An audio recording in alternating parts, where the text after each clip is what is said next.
Hi guys, thanks for joining me back to part 2 of the Spyderco Dragonfly 2 everyday carry knife review. Um, so left off talking about the blade steel and the grind. Anyways, we'll continue on with that. So this is a flat ground blade. I'm not sure what you'd call this. Maybe a drop point blade shape. Maybe that's what you call it. There's each blade shape has its own name, like lots of the buck outdoor knives are clip points. There's pen knives and Warncliffe blades and drop point blades and sheepfoot blades and a lot of different blade shapes out there. Tanto blade shape, recurve blade shape, stuff like that. Persian blade shape. So I'm kind of rambling on. So anyways, now the overall length of this knife is 5.5 inches long, and for such a small knife, it's pretty good little little bit of a knife to have in your hand. Pretty decent. It'll do a lot of tasks, and you can feel rest assured this will be a good little light duty knife for you. Anyways, the blade length itself is 2.25 inches. The closed length is 3.3 inches. So the weight is about 1.2 ounces, which is really light. And the blade thickness, I believe, I think it's 2 millimeters or 2.5 millimeters. So I forgot to mention that on top of the blade shape there's a swedge for maybe for styling or something. It's a neat little touch, and it gives this I really found this knife attractive. I've always loved the Dragonfly too, probably since the first time I saw it maybe, but it has that swedge in the top and it looks really nice. It's just a really good looking knife. Hopefully I'm capturing it there in the macro settings. A bit yellow because I'm filming with my it's actually daytime. I'm actually doing a daytime video, but I'm filming with my kind of a warm neutral white. But if I shine it towards the away from that light and towards the daylight, you can see it's a silver knife. So there's the Spyderco bug emblem. They're little either laser or acid etched little spider there. On this side of the blade it says engraved in the blade it says Seikei City, Japan. That's where this knife is manufactured. Spyderco has different producers in different countries that do different blades, and they make different knives for them. If your knife says Golden, Colorado, that'll be a knife that was built in the States. Seikei City will be the one built in Japan, and there's one in Korea with a state-of-the-art factory that is putting out awesome pieces, and that'll be marked whatever, I forget, I used to know this, but it'll be marked Korea, and the either the area in Korea that it's from or the plant that it's from. But excellent pieces of work coming out of all three of these plants. You gotta give the credit to Spyderco for putting together a good team. Now this knife comes in so many different versions of this knife. You can get this knife in with the green G10 handle. You can get it in stainless steel handles. There's a version called the Dragonfly Tattoo, which has a beautiful chromatic, colorful dragonfly symbol on it, or emblem, or picture on it, tattoo on it. Really beautiful looking little knife. You can get it in plain edge, which this is a plain edge, which means it's not serrated, or you can get it in a full serrated edge, which would be wickedly sharp and ultra dangerous.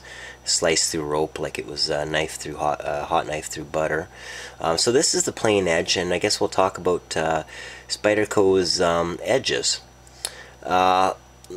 So Spyderco puts a good edge on a knife. When you get it right from the box and from the factory, they'll have good cutting bevels put on there, so the blade will come very sharp.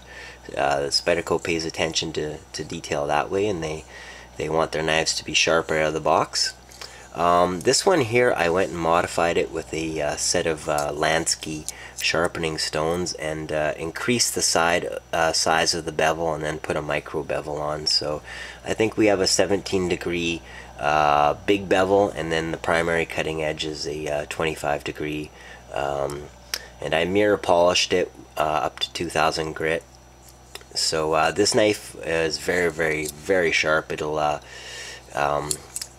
I believe it was splitting hairs, but we'll just give you a little test here. Let me see. So I'll keep on talking to you, but Spyderco knives will come from the factory very sharp. So this is a piece of phone book paper, and it's whoops, it's if I do it right, it slices right through it.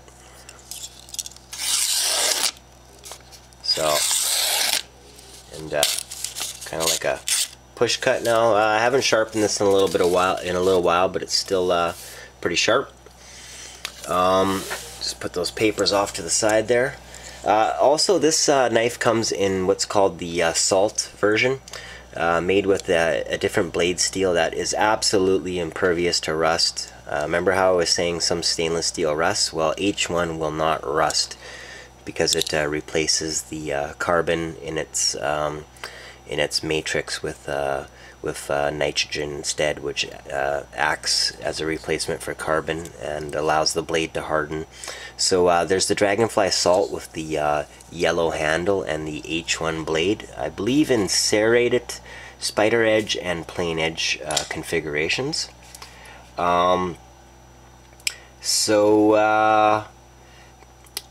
There's also, let me see, Spyderco also has different blade steels. Like I was saying, it has the H1 blade steel, it has the VG10 blade steel, and on this side I forgot to mention it's stamped Spyderco and VG10. It also comes in a blade steel called ZDP. ZDP is a ultra high performance, high carbon, high chromium blade steel, stainless steel. From Japan again, I believe. I think it's a particle metal technology, as you know. So there's different blade steels and different handle materials, and the price varies for depending on what model you get. Now, this here is, I believe, the cheapest of the models, and I didn't have a lot of money, so this is the one I got. I paid, I think, $70 or $80 for this knife in Winnipeg, which is more than what they're asking for it online. But I didn't have a credit card or a ways to, I didn't have the ability at the time to purchase it online. So what I had to do is I had to drive into another city and go pick it up. So that's what I did, and I bought it, and I guess the people that I bought it from were charging a premium, the full retail price on it. But anyways, you can find this knife online for like 50 bucks, and sometimes less, sometimes a little bit more too, I might add. But so $50, pretty decent value for such a high quality knife. I don't know if Spyderco has a warranty. I think they must have a warranty, and I can't remember much about it, but it's another thing to look up, I guess. But so I paid a pretty premium price for this thing, but it's a knife I definitely want it, and I've been carrying it on my person. So it's one of my everyday carry knives, and if you hang tight, I'll go grab the other one to show you what else I carry too.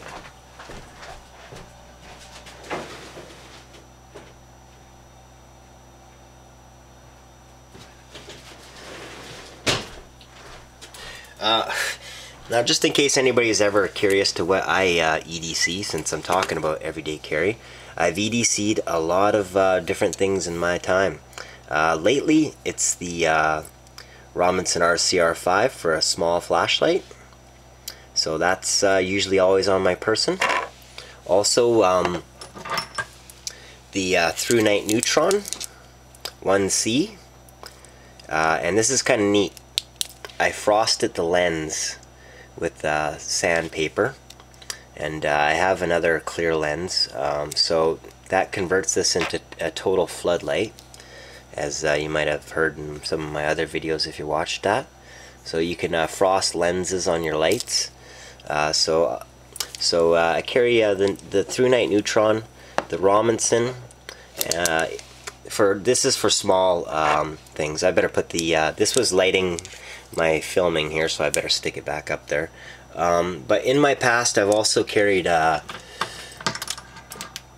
Nightcore flashlights, 4.7s products. Let me see, Eagle Tack. Well, a lot of different flashlights. I got quite a pile of boxes of flashlights there, but mostly 4.7s lights.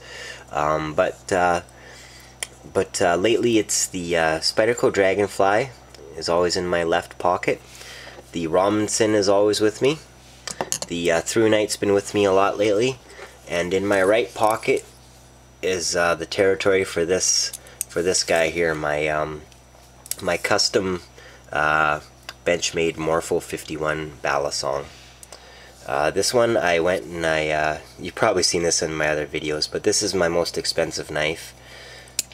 And it sports a Damascus blade that I made myself out of Damas steel. So I'm sure you've probably seen this in some of my other videos. Maybe not, but so there's the Damascus Morpho 51. Beautiful blue jeweled titanium in the G10 handles. It's the only knife I own that has titanium. So these are the three guys. These are the three guys I always have on my person. Is my the Dragonfly is tiny compared to the big Balisong, as you can see there. The handles on the Morpho 51 themselves are 5 or more inches long, and the blade is 4.25, so it's like a 9.25 inch knife. So that's some of the stuff that I carry. So back to the Dragonfly. Like I said, you can find this online for $50, somewhere around there. Good value, good knife. I'm just going to take a look at it to make sure I didn't miss anything. Oh, Spyderco also recessed this area here, so it's not a perfect slab. It's concave and recess, and that's for to add ergonomics to your hand, for your hand on both sides there. So yeah, so there you go. Just for here's a standard size lighter. I took the lid off it to help it flick better, but so that's it compared to a lighter. And here, you know, between these two, here's a pretty compact package right there. So, you know, but so pretty small compared to a lighter. I mean, you know, the lighter might be thicker than the knife. So so we're gonna round this out and finish this off by saying good knife, excellent blade steel, very shapely, nice feeling handle, ultra light, ultra small, ultra comfortable, good all around knife. So I guess, you know, I can't really say much else about this. Keep in mind it's a small blade, so if you need a bigger blade for your everyday carry, bear that in mind. But for small light duties and cutting your apple and cutting rope and stuff like this, you know, this might be the knife for you. If you're in Canada, I want to give a shout out to S&R Knives in Ontario. S&R Knives. So S and the the symbol for and R knives in Ontario. Excellent excellent prices on their knives, and it's one of the places you can find this knife for you know, a wholesale price rather than a full-blown retail price. So a shout out to S&R Knives. Also, I think it's called Weapons and Wonders in British Columbia. It seems to be another good knife dealer. Hopefully I'm not getting that wrong. Maybe it's Warriors and Wonders, but it's probably Weapons and Wonders. Both these companies stock like thousands of knives and flashlights and stuff like that. So also one of my other favorites in American dealers is Marshall from GoingGear.com, and other places like Battery Junction and stuff like that. So giving a shout out to those guys. So I guess I'm gonna say farewell, and thank you very much for watching. And that's the Spyderco Dragonfly 2, and hopefully I didn't forget anything. So thanks a lot for watching, guys, and spending your time with me again. Have a good one.